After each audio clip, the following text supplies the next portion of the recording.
em vài bởi vì đây thế này bởi chọn tô viên thích giờ đầu tiên cái này chứ này đến tô chọn mà rồi dùng tôm tôm nước muối mà có tinh muối mà rồi cá nó bay cuốn rồi em nói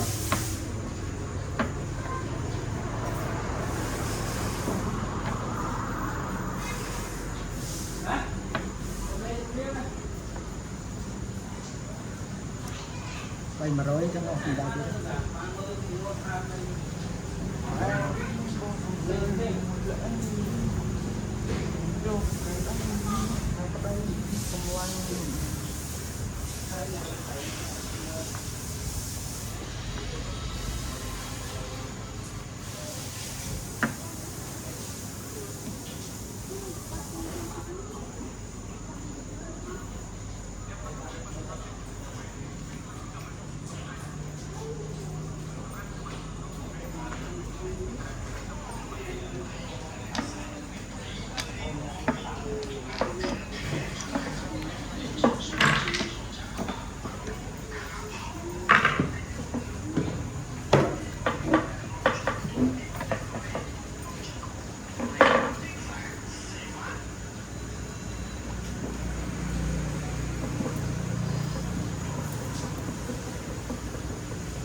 ốc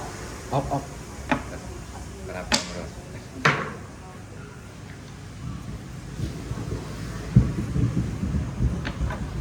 chà thầy trôi đằng đai là thời lâu tới lâu cho bạn nên là tôi chắc gì sao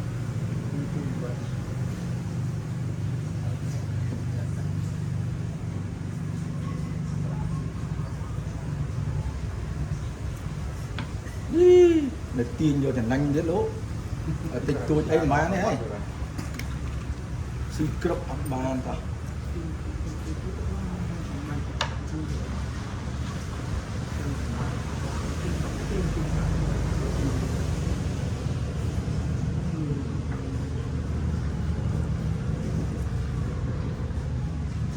anh rồi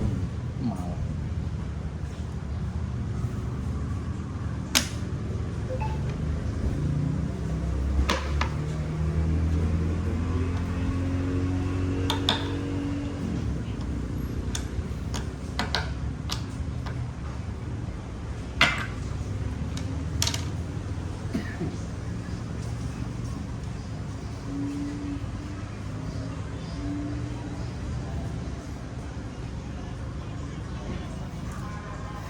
phải thằng gì rồi đấy chắc ăn gì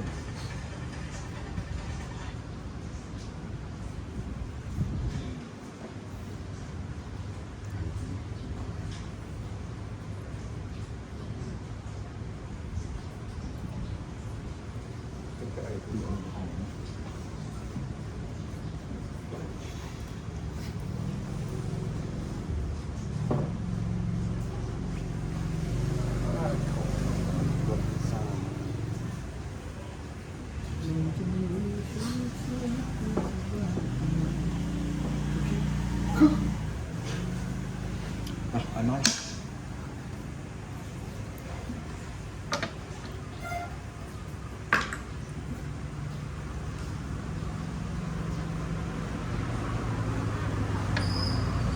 dạ bị đó rồi là hộp hộp một chút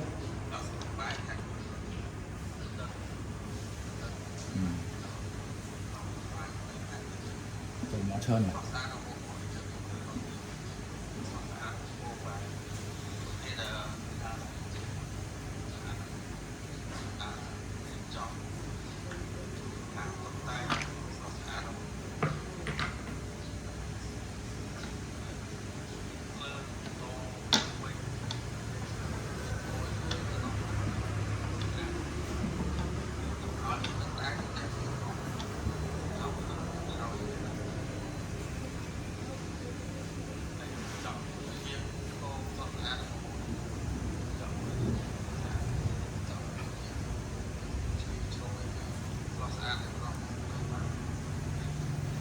ngọt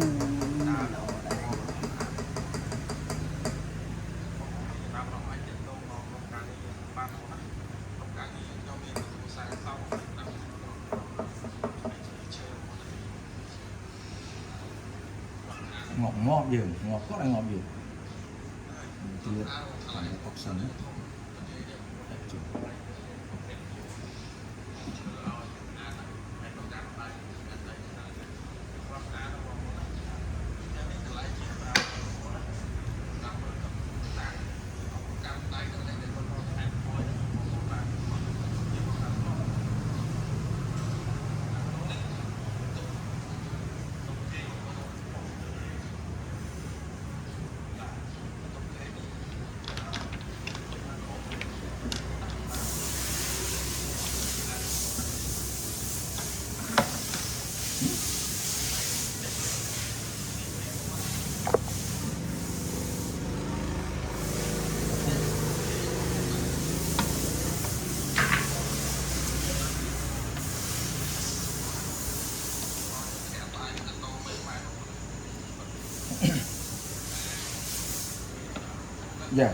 dạ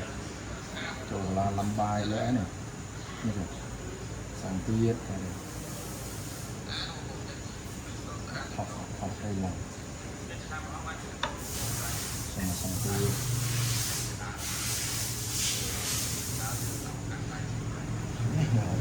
làm bài chưa này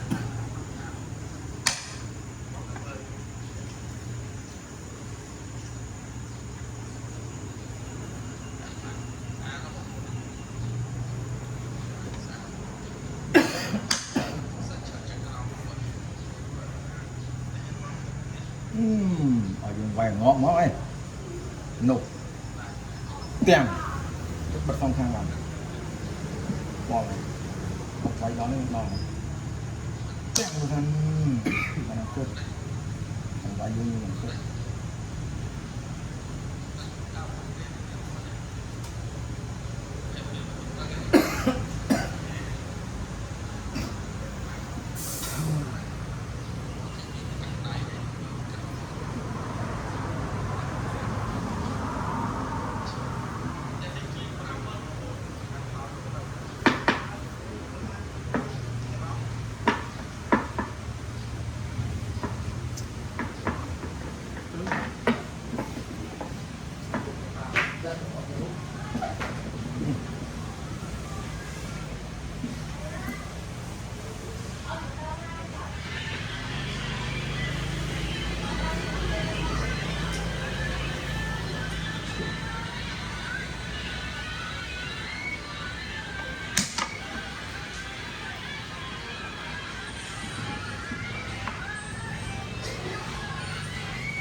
không